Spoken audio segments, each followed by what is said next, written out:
Magandang hapon mga kaluto, ngayon July 15, 2024 at ito po ang mga resulta na lumabas ng ating 5pm draws ng 2D Lotto at 3D Lotto. 2D Lotto 5pm draw result ngayong hapon ng July 15, 2024 at ito po ang mga sumusunod na lumabas.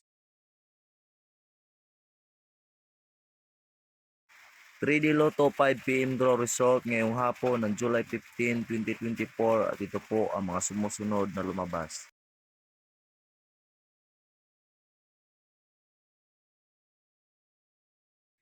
'Congratulations sa lahat ng ating mga lucky winners. Kung gusto mong maging updated sa aking mga videos, paki-like and follow na lang. Thank you for watching. I love you all.